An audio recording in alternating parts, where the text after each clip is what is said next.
Good morning, students. I am Usha from RV Metro High Secondary School. Today I am going to take complex number. Children, you have studied so many number system in previous classes. Today you are going to learn new number system, complex number system. So first you should know what is complex number. So I'll ask one question, whether there exists a real number whose square is negative. Just you understand the question, whether there exists a real number whose square is negative. Can you answer my question? Okay. Let's look at simple examples to get the answer. Consider the examples. X squared minus 1 equal to 0. It is a quadratic equation. If you solve this equation, you will get two roots. Now, x squared equal to 1, x is equal to plus or minus root 1. What is the value of root 1? 1. So, x is equal to plus 1 and x is equal to minus 1. These are the roots of this equation or solution of this equation. These two roots are real roots. Now consider another one example, x squared plus 1 equal to 0. Now if we solve this, x squared equal to minus 1, x equal to root of minus 1. What is the value of root of minus 1? Can you answer it? No. Root 1 value 1, but root minus 1 is not 1. I'll ask one question, just you remember it. Now we create this as imaginary unit I. So, root minus 1 equal to I.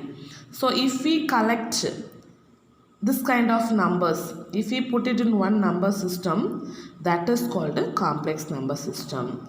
That is I or 1 plus I or 2 minus 3I or just 4I.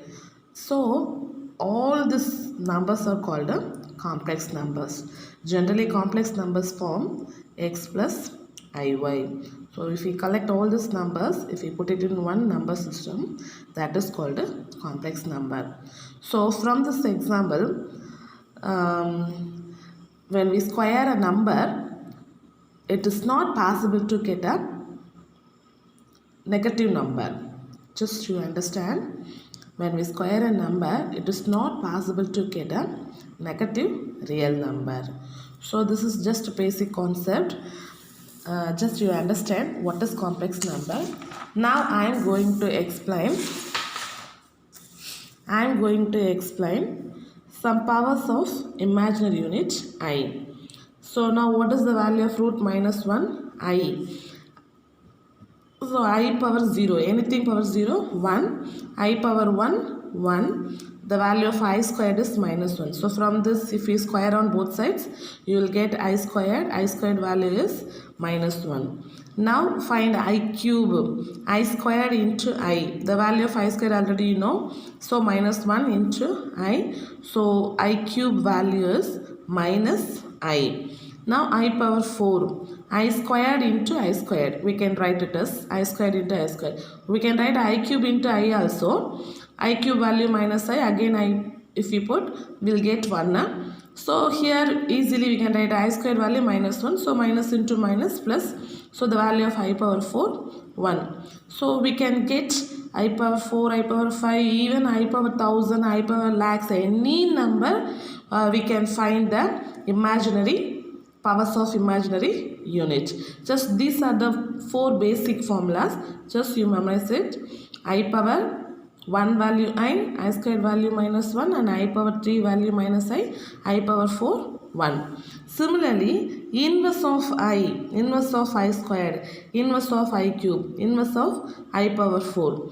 See, these also just a basic concept, just you memorize it. Just I explain how it will come. I power minus 1. So this is reciprocal, no? So we can write it as 1 by I. So if you want to find 1 by I, just you multiply both numerator and denominator by I. So 1 into I into I squared. So I squared value minus 1. So I by minus 1 is minus I. So the value of I power minus 1 is minus I. Then I power minus 2 reciprocal, 1 by I squared. Value of I squared is minus 1. So 1 by minus 1 is minus 1. So I power minus 2, minus 1. Then I power minus 3.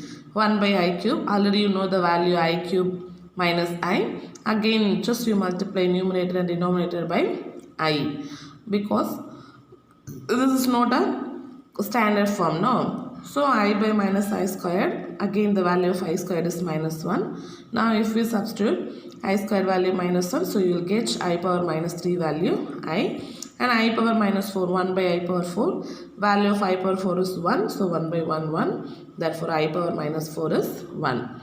So whenever if you receive or if you get I power minus 1, I power minus 2, just you no need to do all these things, just you write the value as it is. Okay, just you memorize all these values. And you have studied in lower classes some basic concept, a power m into a power n, a power m plus n. If bases are same means we can add the power. And power law, a power m the whole power n is equal to, we can multiply these two, a power m into n, we can write it as a power n the whole power m.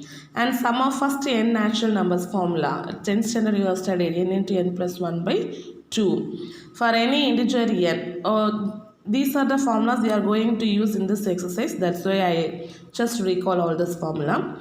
And lower classes you have studied this division algorithm. Do you remember this division algorithm? Suppose if you divide, suppose for example, simple example, 9 divided by 2, how many times 4? 4 2s are 8, remainder 1. Now you multiply these two, this is divisor, this is quotient, this is remainder.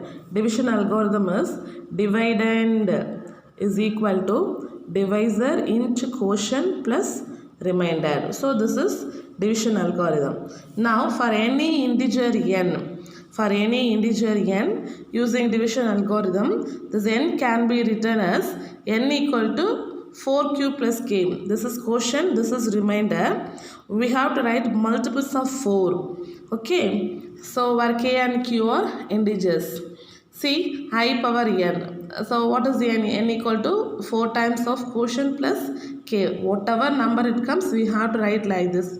Easily we can find a, or easily we can simplify I power n value. 4q plus k. Already I told no, a power m into a power n equal to a power m plus n. So just you split into two terms, a power m into a power n.